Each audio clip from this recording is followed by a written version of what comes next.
Kanë kaluar afër një muaj që kur 3 operatorët energjetik kërkuan rritje të tarifave të energjisë elektrike. KEC, KESCO dhe KOST javë më parë ju drejtuan zyrës së rregullatorit të energjisë elektrike me kërkesë që të ndryshohen çmimet e rrymës. Kjo thirrje duket se akoma është në proces e sipër të shqyrtimit nga ZRE.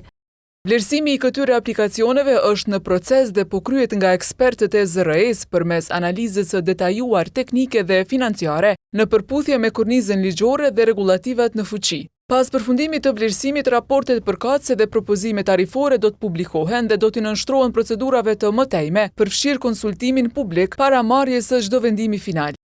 Por cili pritet të jetë vendimi i ZRE-s? Zyra rregullatorit të energjisë nuk do të ketë rrugdalje tjetër përpos se të ngrit edhe një herë tarifat e energjisë elektrike për konsumatorët e Republikës së Kosovës.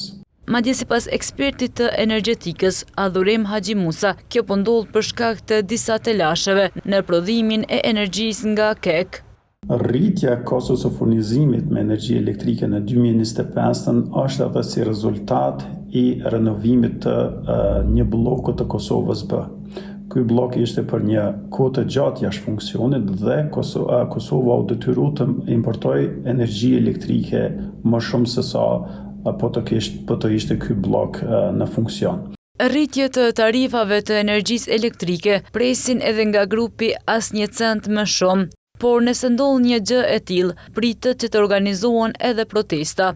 Jemi në diskutime brenda grupit për mosat apo hapat cilat ne do t'i ndërmarrim si iniciativë qytetare për ta kundërshtuar këtë vendim, sepse e dim që do të ketë pasoja të mëdha qoftë për njerëzit, qoftë për bizneset që jetojnë dhe punojnë në këtë vend dhe nuk do të heshtim, pra sigurisht që do të janë plan edhe protesta edhe aktivitete tjera kundërshtuese ndaj këtij vendimi të dëmshëm për të gjithë neve. KESCO ka kërkuar rritje mbi 20% të tarifave të energjisë elektrike për vitin 2026, duke u thirrur në rritjen e kostove operative dhe nevojën për sigurim të furnizimit të qëndrueshëm me energji.